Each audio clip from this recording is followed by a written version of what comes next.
Hey there, how's everybody doing? Today we're going to do a lesson on seasons.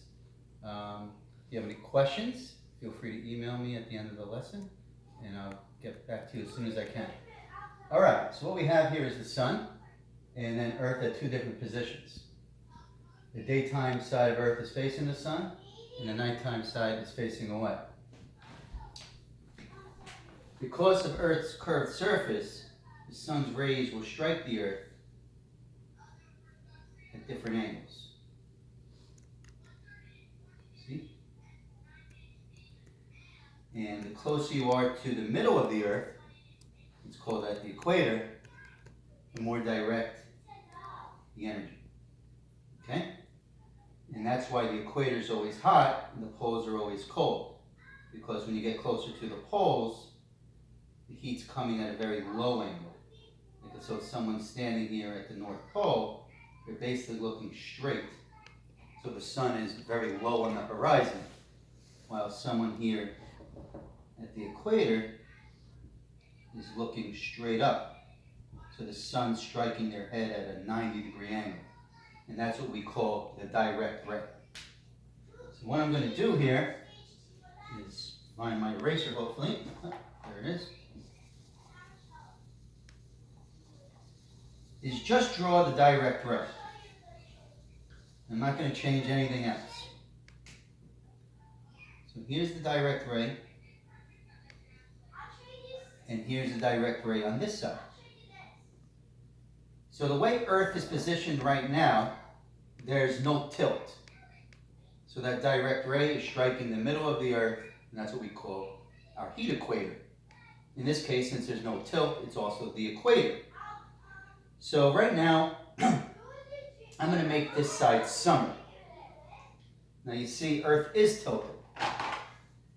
So I'm going to take this axis here, and I'm going to tilt it towards, use a different color. I'm going to tilt it towards the sun. Well, if the North Pole is tilted towards the sun, then the South Pole is tilted away from the sun. And that tilt is 23.5 degrees. So now the North Pole is leaning towards the sun, and the South Pole is leaning away. And just by doing that, you can now see that the North Pole is in complete light, and the South Pole is in complete darkness. And now what I'm going to do is draw in the equator. The equator is perpendicular to our axis of rotation. So here's the equator. Now remember, this is the sun's direct ray. Write that down. Direct ray. That means it's the most intense light reaching the Earth. So where is that ray? Is it above the equator or below? Well, as you can plainly see, it's above the equator. And above the equator means the northern hemisphere. That means in this diagram right here, the northern hemisphere is getting more intense light. That means it's going to be hot. So this is going to be summer. And this line right here is 23.5 degrees north. The reason it's 23.5 degrees north is because that's how much our axis is actually tilted. That tilt is 23.5 degrees. So the ray, the direct ray, has actually moved up north 23.5 degrees. And we call this the Tropic of Cancer. Tropic of, running out of room, Cancer. And this happens on the very first day of summer, June 21st. And that's what we call the summer solstice. Okay? Now it's easy to remember June 21st is the Tropic of Cancer if you know a little bit about your astrological signs. Because if you're a Cancer, then you're a summer baby. That means you're born usually between June 21st and July 21st.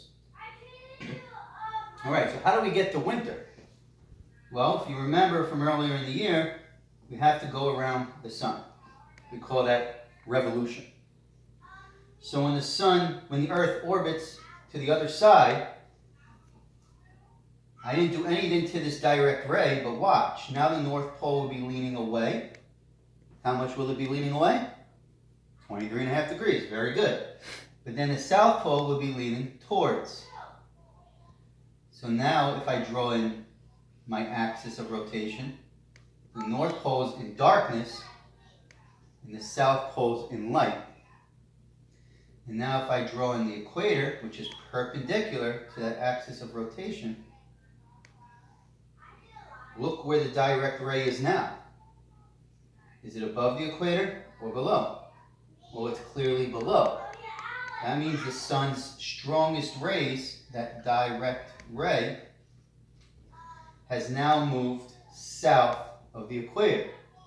That's why the southern hemisphere is going to be hot, and the northern hemisphere, where we live, is going to be cold. And that's why the seasons are opposite. And this has moved down 23.5 degrees. And we call that the Tropic of Capricorn. And this happens on December 21st. And we call that the winter solstice. Okay? And how can you remember Capricorn? Just like Cancer is a summer baby, if you're a Capricorn, you're a winter baby. That means you're born between usually December 21st and January 21st. All right? Now these just are the marks the two beginnings of this is the marks the beginning of the summer season. This marks the beginning of the winter season. But there's two other seasons. So I kind of skipped them because these are most extreme. But after summer comes fall. Now Earth is still tilted, but the tilt is sideways relative to the sun. All right? So the sun's light hits the equator. And we call this an equinox. Right? Equinox means equal night. That's what it literally means. So if there's equal night, then there's also equal day. And that's why spring and fall are kind of in the middle in terms of temperature. They're not too hot, they're not too cold. While summer, there's a lot more day and a lot less night. That's why summer gets hot. In winter, there's a lot more night than day. All right? So then this would be, well, if that's June 21st, every season's 3 months. That would be September 21st. We call that the autumnal equinox for autumn. Then the winter solstice.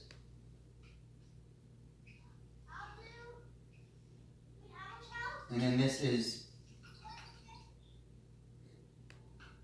the vernal equinox, which is the first day of spring, which is March 21st. And then we're back to summer. Okay? So I'll quickly say it again. This is summer solstice. I never actually told you what the word solstice means. Sol means sun. Stis means stop. So if you actually follow the sun every day until June 21st, you'll notice two things. The days will get longer and the sun will get higher. And then until this day. And then it stops getting higher and the days stop getting longer. And then when you get to September 21st, both day and night are equal. That's why we call it our equinox. And then after this day, night is longer than day till you get to here. This would be your shortest days and your longest nights. But we still use the word solstice, so the sun stops getting lower and the days stop getting shorter. And then after this day, the sun starts to come back. And then here again, we have equal day and night. That's an equinox. And then now we get longer than 12 hours back to here. So right now we're about here in our orbit. We're almost very close to the first day of spring.